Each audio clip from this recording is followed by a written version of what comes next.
Stocks पे बात करने से पहले ना दो क्वेरी है, दो इंपॉर्टेंट है।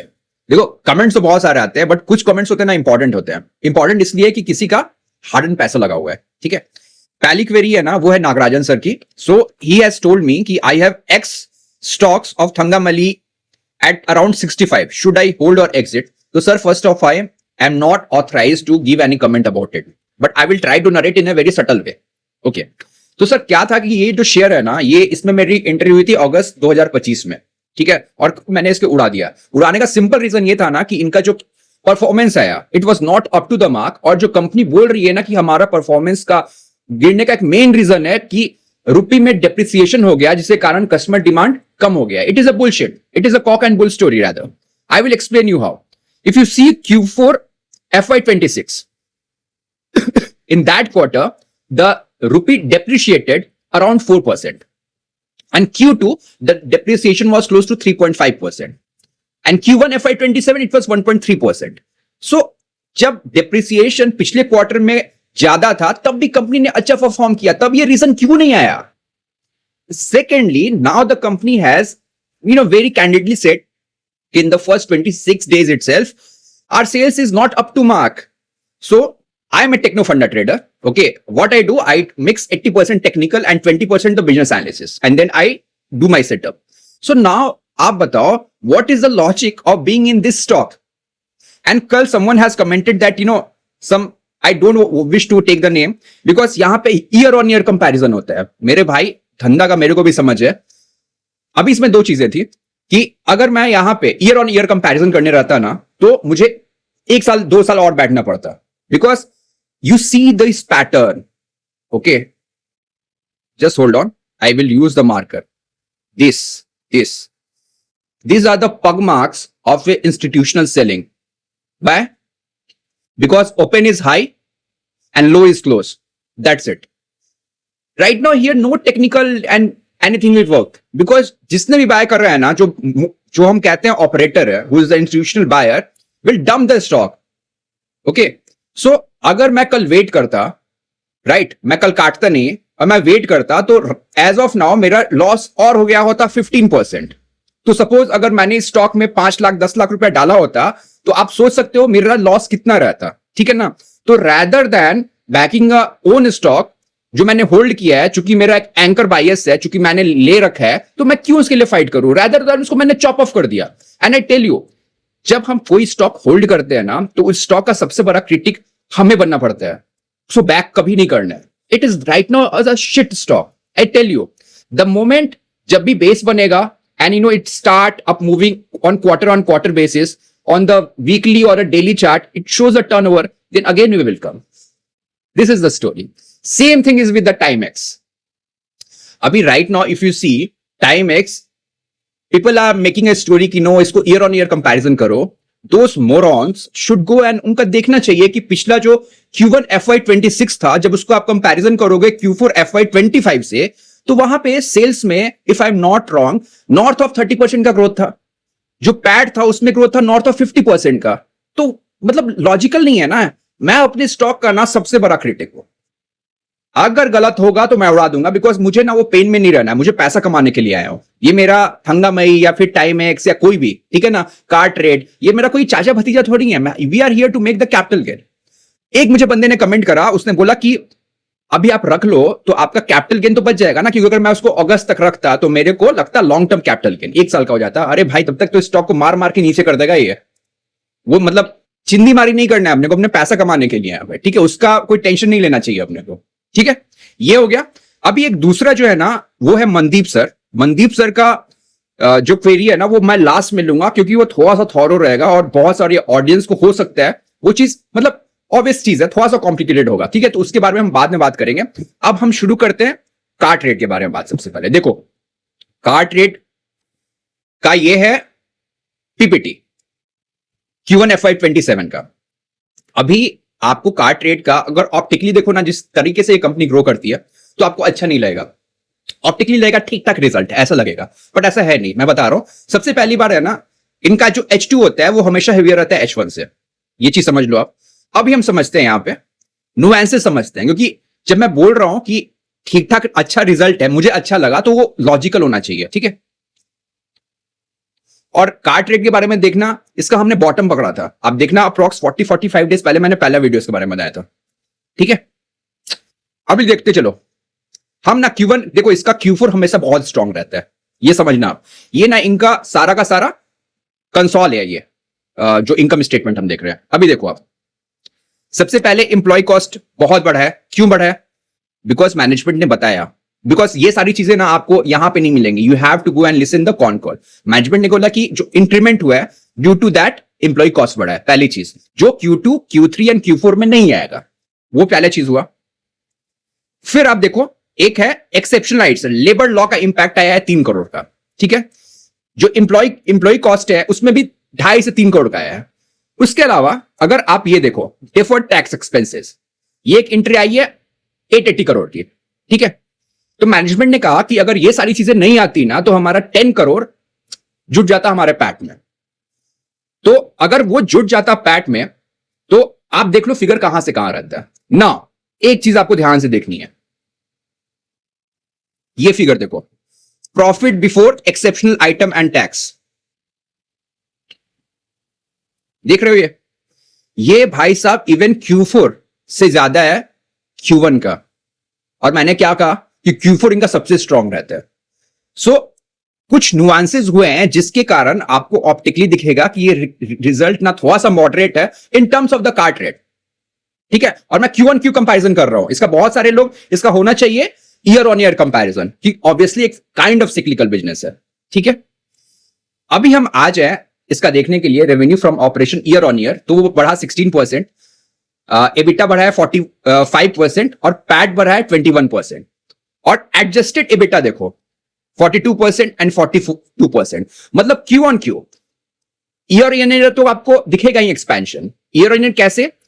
लास्ट ईयर इसी क्वार्टर में ये था 37%, इस क्वार्टर में है 42%।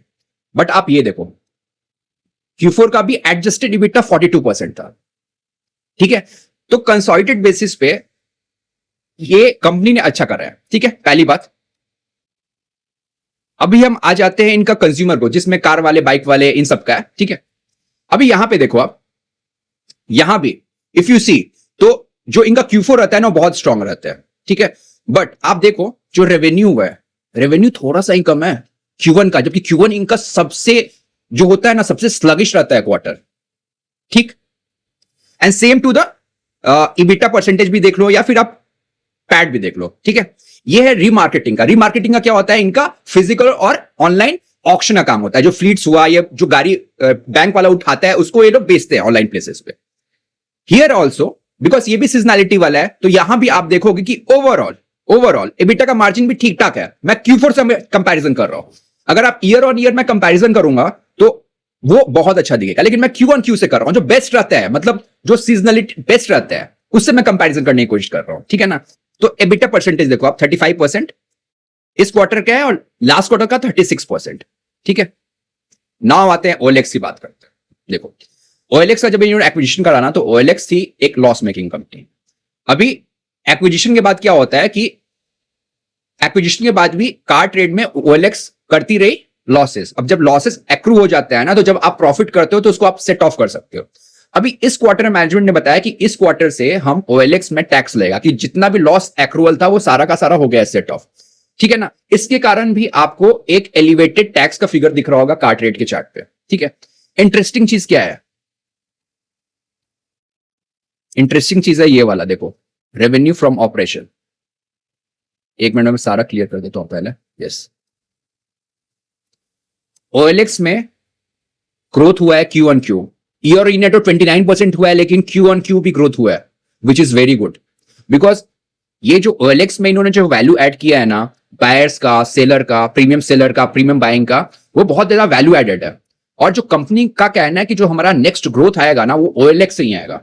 अभी कंपनी क्या बोल रही है कि हमको क्या करना है, कंपनी को रेवेन्यू पहुंचना है। मैं आपको बता देता हूं, इनका रेवेन्यू का टारगेट है 1000 करोड़। अभी कितना है ये? जस्ट होल्ड ऑन, अभी है ये 243 करोड़ के आसपास। तो कंपनी बोल रही है कि अगले 4 से 5 साल में वी आर कॉन्फिडेंट कि हम 1000 करोड़ का पैट करेंगे। तो सीजनैलिटी को देखते हुए ना, अगर आप इस नुएंसेस को समझ रहे होगे तो रिजल्ट ही खराब नहीं है। क्योंकि कुछ एंट्रीज हुई हैं जिसके कारण आपको रिजल्ट खराब लग रहा होगा। ईयर एंड तो बहुत अच्छा लगेगा, लेकिन क्यू ऑन क्यू पे भी Q1 सबसे कमजोर होता है, Q4 सबसे स्ट्रांग होता है। ठीक है, अभी हम फटाफट ना कार ट्रेड का चार्ट देख लेते हैं।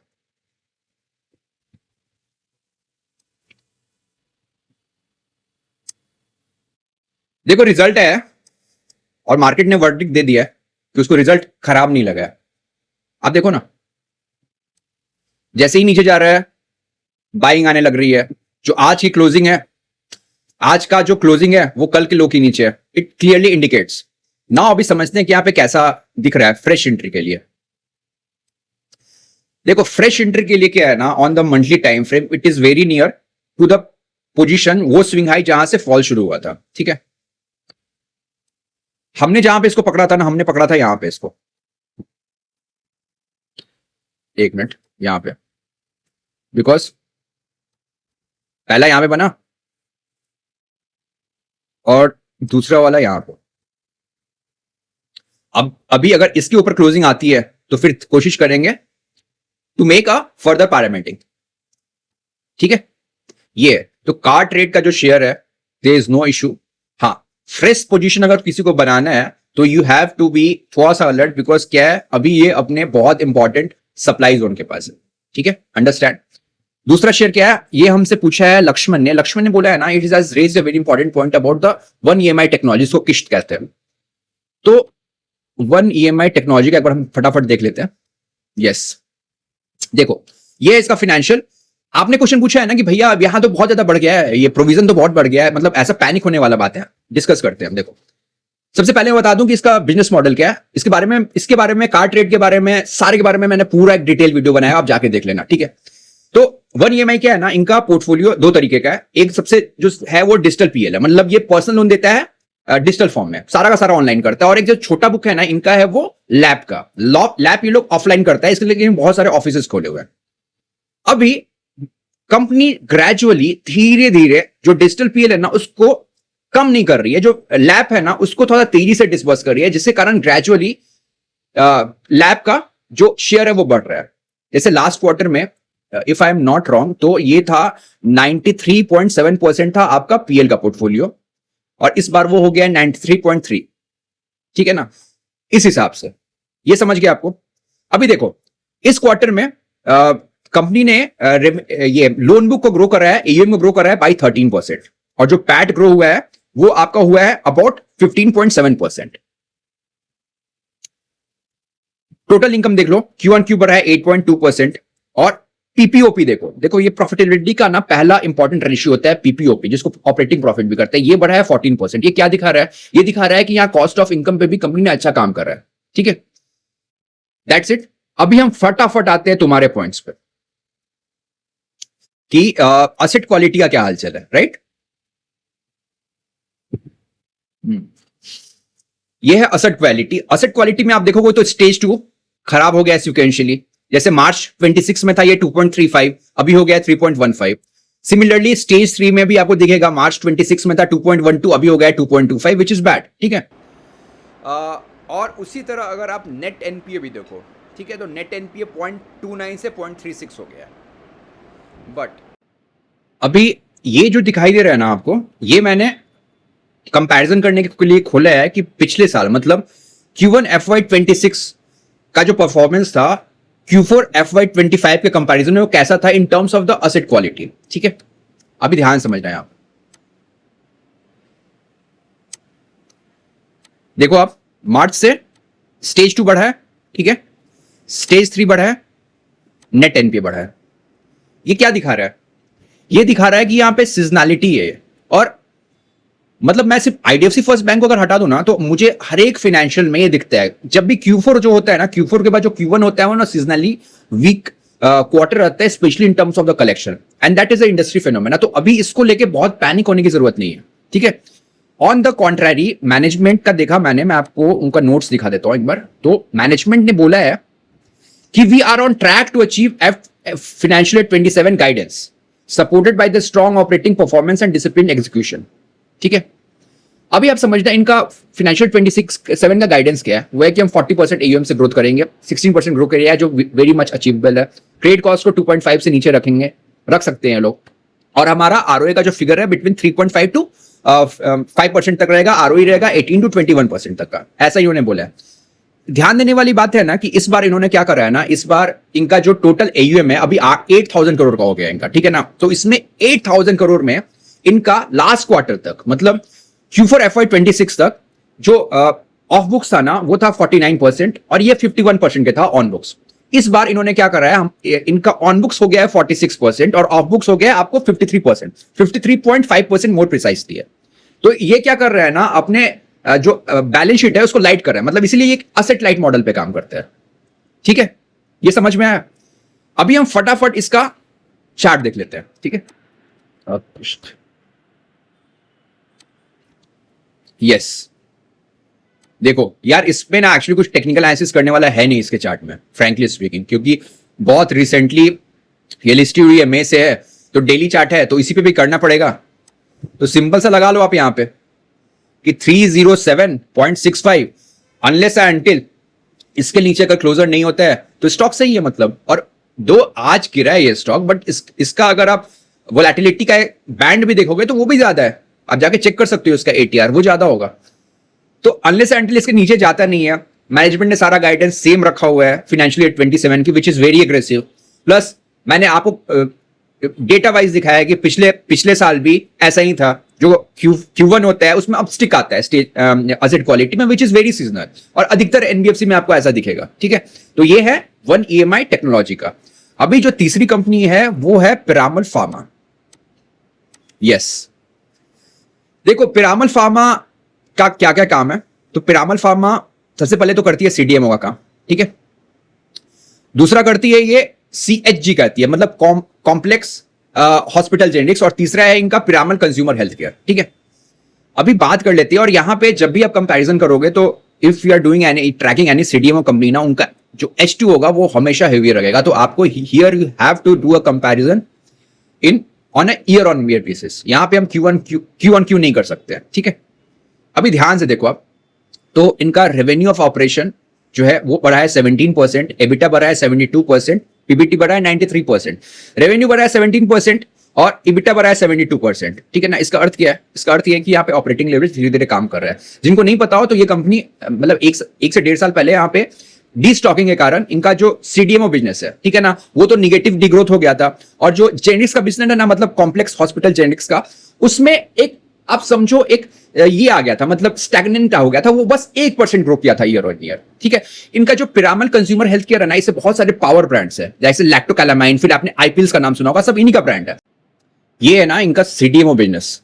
अभी CDMO बिजनेस जैसे मैंने बताया पहले हो गया था डी स्टॉकिंग, अभी ये धीरे धीरे इंप्रूव कर रहे हैं, और इनका जो विजन है फाइनेंशियल 30 के लिए, इनको अपना EBITDA डबल करना है। तो इसलिए जो इंजन रहेगा ना वो रहेगा इनका CDMO बिजनेस। तो मैनेजमेंट ने सर बताया कि हमें बहुत सारे RFPs मिल रहे हैं।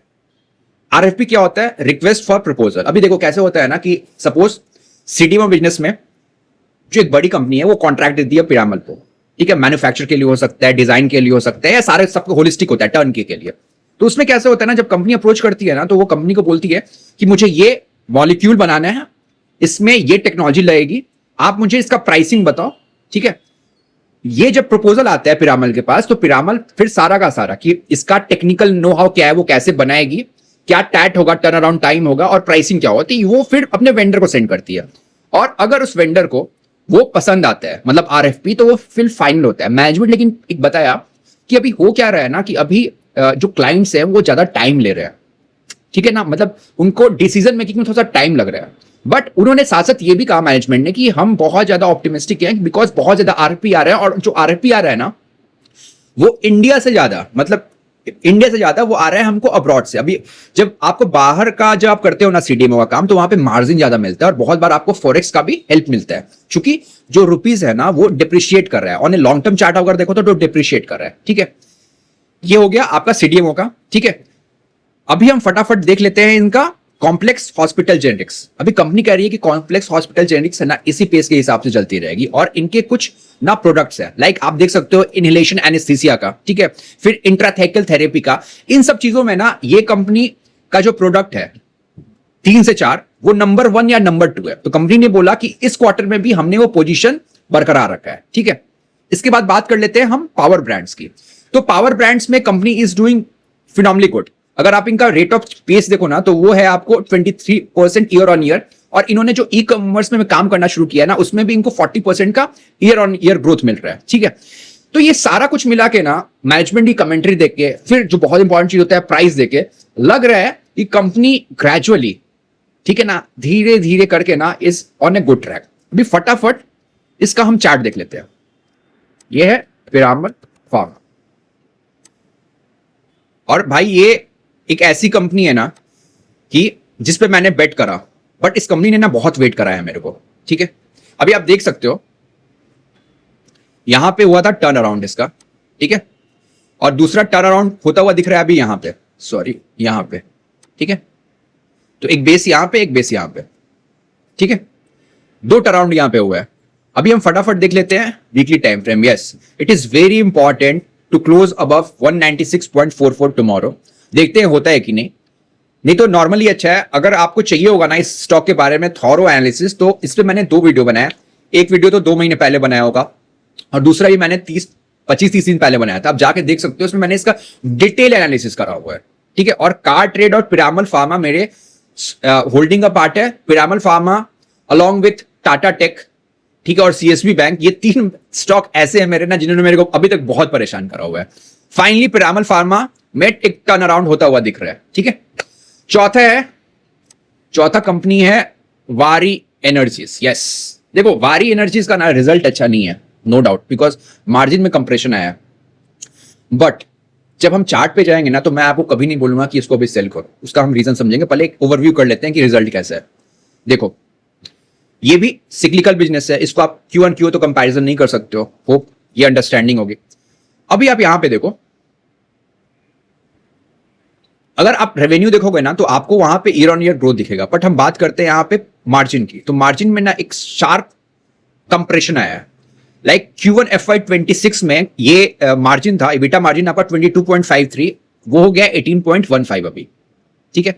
तो एक मार्जिन कंप्रेशन है। सिमिलरली आपको वो पैट में दिखेगा, मतलब एक तरीके का ऑपरेटिंग डिविडेंड्स दिखेगा। देखो इसके बारे में कंपनी ने कहा ना कॉन कॉल में, आज भी है कॉन कॉल, ये 11-12 बजे के लगभग। तो मैनेजमेंट ने कहा कि नहीं ऐसा नहीं था, क्या हुआ ना कि हमारे पास जो कैपेसिटी है ना उस पर हमने सामान बहुत सारा ऐसा बना लिया जो शेड्यूल से पहले रेडी हो गया है, ठीक है ना। इसके कारण आपको थोड़ा सा दिक्कत दिख रहा होगा, बट कंपनी ने कहा कि वी आर वेरी होपफुल कि हमारा Q2, Q3 और Q4 बहुत स्ट्रॉन्ग अच्छा होने वाला है, ठीक है, ये उन्होंने कहा।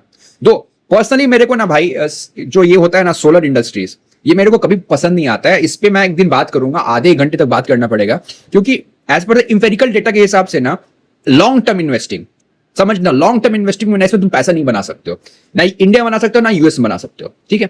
हाँ, if you know the technicals और if you have the habit to play the cycles, तो आप बहुत अच्छा पैसा बना सकते हो। खासकर सोलर कंपनीज के बारे में बात कर रहा हूं मैं, ईवीज के बारे में बात नहीं कर रहा हूं, सोलर स्पेसिफिक है, ठीक है। अभी मैंने क्यों कहा कि रिजल्ट खराब है, बट होता है ना कि रिजल्ट खराब आने से पहले ही प्राइस में सब कुछ हो जाता है अब्जॉर्व, वो हम चेक कर लेते हैं। ऐसा मैं क्यों कह रहा हूं,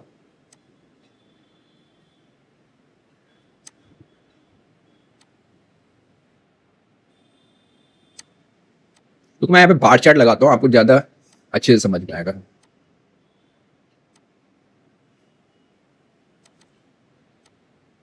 ठीक है, 1 point, then second point, and again it is here. अभी यहां पे क्या है ना, इफ यू सी, सो यहां पे आपको गैप्स भी दिखाई देंगे, ठीक है। So as per the daily chart, इसका जो शेयर है ना, it is very much closer जहां पे इसका डेली चार्ट पे डिमांड जोन से। सो अगर मैंने ये स्टॉक होल्ड करा रहता है, ठीक है, तो मैं इस स्टॉक को इस रिजल्ट के आसपास नहीं बेचता अनलेस एंड इसके नीचे क्लोजिंग हो जाए, ठीक है। मैंने बार चार्ट इसलिए लगाया ना कि आपको और ऑप्टिकली दिखेगा, ठीक है, it is more evident as compare to the candle stick, समझा। और अगर मुझे यहां पे एंट्री लेनी होगी ना, तो मैं सिंपली क्या करूंगा, मैं ये स्टॉप लूंगा और उसके बाद on a lower time frame I will इधर यूज ए इंडिकेटर, प्राइस एक्शन जो भी आपको फॉलो करना है, ठीक है, वो लगाऊंगा और जैसे ही ट्रेंड रिवर्सल होगा ना मैं लूंगा, क्योंकि मुझे यहाँ पे ना रिस्क कम मिल रहा है। देखो अभी कितना कॉन्ट्रेरी है, मैंने बोला रिजल्ट अच्छा नहीं है बट यहां पे अपॉर्चुनिटी दिख रही है। ऐसा बहुत बार होगा आपके साथ जब सब कुछ प्राइसिंग हो जाता है। मेरे ख्याल से यहां पे प्राइसिंग, जहां तक मुझे लगता है ना, मैं अपना जो ट्रेडर का इंस्टिंक्ट होता है ना उसके हिसाब से बता रहा हूं, मुझे लग रहा है कि यहां पे डाइजेस्ट हो चुकी है चीजें and is not worth to short it. Short तो ऐसे भी नहीं कर सकते, एफएनओ का पार्ट है, ठीक है। ये हो गया वारी एनर्जीज के बारे में। अभी हम फटाफट मनदीप सर है उनका कर लेते हैं, बातचीत कर लेते हैं। सर के पास है fusion finance and sir is worried कि why it is falling. Okay sir, yes, पहले we will open its weekly time frame. First of all I am no one to suggest anyone how to trade because it is beyond my domain, मैं किसी को बोल नहीं सकता, but I will advise everyone ना कि Mandeep sir, specially you, because this I am telling, जो आपका रिक्वेस्ट आया था उस पर्सपेक्टिव में, आप ये समझो कि जब भी एक ऐसा स्टॉक जो बहुत गिरता है ना, उसको आप हमेशा लंबे टाइम फ्रेम के हिसाब से ट्रेड किया करो। लंबे टाइम फ्रेम के हिसाब से आप जब ट्रेड करोगे ना, तो जब करेक्शन होता है ना, so it is a good opportunity to collect, right. जैसे मुझे भी फ्यूजन फाइनेंस अच्छा लगता है, ठीक है, बट अभी तक मैंने पोजीशन बनाई नहीं है, मेरे को फॉल चाहिए इस, पहली बात। बट अभी आपने लिया होगा इस पे मोटा मोटा डेली टाइम फ्रेम के हिसाब से ट्रेड, तो हम उस पे सीधे जाके बात करेंगे, ठीक है। देखिए, यस, आपका trade, if I am not wrong, आपका ट्रेड यहां पे होगा, if I am not wrong. मतलब 95% लोग ऐसा ही ट्रेडिंग करते हैं टेक्निकल्स में, इसलिए मैं बता रहा हूं, ठीक है। और कभी मैं भी ऐसे ही करता था। ये ब्रेकआउट हुआ, आपने ले लिया होगा, ठीक है। अभी हम देख समझते हैं, यस। सो मनदीप सर, सी, पहला बना यहां पे बॉटम, ठीक है, दूसरा बनाया यहां पे और तीसरा बनाया यहां पे। मैं बॉटम बनने की बात इसलिए कर रहा हूं ना कि ये सारे कैसे सारे सपोर्ट जोन है। अभी थोड़ा सा ध्यान से समझते हैं, ये मैंने क्यों कहा। सर मनदीप सर, आप ध्यान से समझना, यहां पे ना कुछ भी कॉम्प्लेक्स नहीं है, जस्ट आपको देखना है फिगर। यहां पे क्या बन रहा है, यहां पे बन रहा है लोअर लोस, मतलब यहां पे जो हम कहते हैं सेल ऑन राइज, फिर स्टॉक यहां जाता है और यहां से बनना शुरू होता है बाय ऑन डिप, ठीक है। फिर यहां से गिरता है स्टॉक, ठीक है ना, और यहां तक बेस बनाता है, कुछ नहीं होता है, इसके ऊपर नहीं निकलता है तो हम कुछ नहीं बोल सकते, यहां सिर्फ कंसोलिडेशन है, ठीक है। देन अगेन सर, आप देखो यहां पे ये स्टॉक गिरता है, इस बेस को ब्रेक करता है, बट यहां से फिर ये बनाना शुरू करता है हायर हाइज, फिर ये यहां से नीचे गिरता है और यहां से फिर हायर हाइज बना के ऊपर जा रहा है, ठीक है। और फिर यहां ये बना रहा है लोअर लो, ये फॉल हो रहा है, ठीक है। आप इतना समझ जाओ, ठीक है। अब हम बता रहे हैं, ध्यान समझिएगा। इसलिए ये और ये तीनों ना एक ऐसा जोन है ना जहां पे ट्रेंड रिवर्सल हुआ है। ट्रेंड क्यों रिवर्सल हुआ है? क्योंकि पहले प्राइस गिर रहा था, फिर वहां पे आके वो सपोर्ट लेता है और फिर हायर हाइज बनाता है, ठीक है, हायर हाइज बनाता है। पहले बना था लोअर लो। अभी सर आप ध्यान से देखोगे तो ये जो तीनों लाइंस है ना, ये अपवर्ड शिफ्ट हो रहा है। ये क्या हो रहा है? ऊपर मूव कर रहा है। इसका अर्थ क्या बता रहा है? इसका अर्थ बता रहा है कि जब भी ऊपर की तरफ ट्रेंड रिवर्सल हो रहा है ना, वो ग्रेजुअली ऊपर की तरफ जा रहा है प्राइस, मतलब हमारा सपोर्ट ऊपर की तरफ शिफ्ट हो रहा है, जो बताता है कि यहां पे एक्युमुलेशन हो रहा है। सिंपल सा चीज है सर, ठीक है, आप ये पहले समझ गए, ठीक है। अभी हम क्या करेंगे सर, मैंने क्या बताया, हम इस यहां पे आते हैं, ठीक है। अभी मैं यहां पे यूज करूंगा फिबोनाची रिट्रेसमेंट, ठीक है। अगर आपने नहीं सुना होगा that I don't know, but मैं आपको सिंप्लीफाई करके बताऊंगा उसका क्या पर्पस होता है, ठीक है।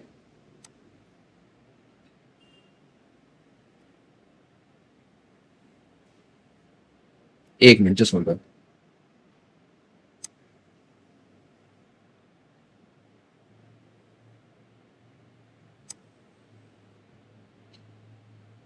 यस सर, फिबोनाची जो रिट्रेसमेंट होता है ना सर, उसका यूज होता है चेक करने के लिए। इसमें कुछ रेशियोज होते हैं, जैसे आपको दिखाई दे रहा होगा 100, 78, 68, 50, 38, 23। ऐसा माना जाता है ना कि जब स्टॉक का ब्रेकआउट हुआ, तो ब्रेकआउट होने के बाद ना शेकआउट होता है, जिसको पुल बैक कहते हैं, रिट्रेसमेंट कहते हैं। तो आप देखो ये स्टॉक गिर रहा है यहां पे, ठीक है ना, फिर वो क्या, ये अप्रॉक्स 50% रिट्रेसमेंट, मतलब जितना ऊपर गया उससे 50% ये टूटा और फिर ये अगला हायर हाई बना रहा है, ठीक है। जो मैंने क्या बताया था कि ये वाला भी हमारा सपोर्ट है, ठीक है। तो जो इसके पहले वाला फॉल आया था उसमें स्टॉक ब्रेकआउट करने के बाद वो फिर 50% फॉल किया और फिर ये नया वाला हाई बना, ठीक। अब हम जाते हैं अपने इस बेस के पास, जिस बेस के बेसिस पे हमने ट्रेड लिया है। ट्रेड क्यों लिया है? क्योंकि मेरा ये अजम्पशन है ना कि आपने यहां पे ऐसे करके ट्रेड लिया होगा, इसके ऊपर गया तो आपने बाय किया होगा। Correct me if I am wrong, ठीक है ना। आप मेरे को बताना कि अगर ऐसा गलत है तो आप मेरे को कमेंट करके बताना। अब हम क्या करेंगे ना मनदीप सर, हम यहां पे फिर से लगाएंगे फिबोनाची रिट्रेसमेंट, ठीक है।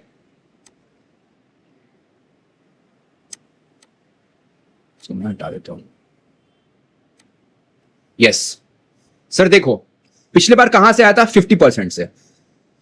ये 78 पे नहीं रुका, 61.80 को इसने ब्रेक कर दिया, 58, 38 है और 23 है। जब रिट्रेसमेंट होता है ना तो वो ऐसा माना जाता है कि जब बेस शिफ्ट हो रहा है तो किसी भी पॉइंट पे वो अपना, हो सकता है कि वो यहां पे आके मूव हो जाए। पिछले बार 50% रिट्रेसमेंट के बाद वो ऊपर मूव किया था, ठीक है। ये भी हो सकता है कि वो 38 या हो सकता है वो डबल बॉटम बना है, ये भी हो सकता है। तो मैंने यही कहा कि आपका जो सेटअप है ना, सेटअप आपका अच्छा है। आपने गलती क्या कर दी है ना सर, मैं बता रहा हूं, आपने एक ऐसे स्टॉक को पकड़ा है ना जो बहुत पिटा हुआ है स्टॉक, ठीक है ना। अभी वहां पे क्या हुआ है ना, वहां पे मल्टी टाइम फ्रेम का रेसिस्टेंस है। अभी जब मल्टी टाइम फ्रेम का रेसिस्टेंस होता है ना तो वहां पे ऐसा ही होता है, मतलब जिग जैग करेगा, मतलब ऊपर जाएगा हायर हाई बना के, फिर फॉल करेगा, फिर ऊपर जाएगा, लेकिन हर एक बार जो बेस है ना, जो सपोर्ट है ना, वो ऊपर की तरफ शिफ्ट हो रहा है, लाइक दिस, ठीक है।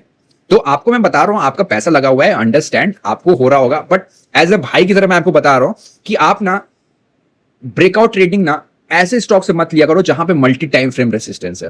अभी क्यों है वो भी हम चेक कर लेते हैं, रुको। सबसे पहले हम मंथली चार्ट में जाते हैं।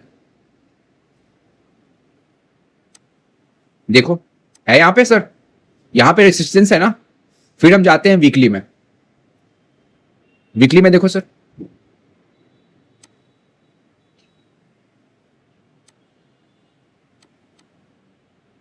ठीक है।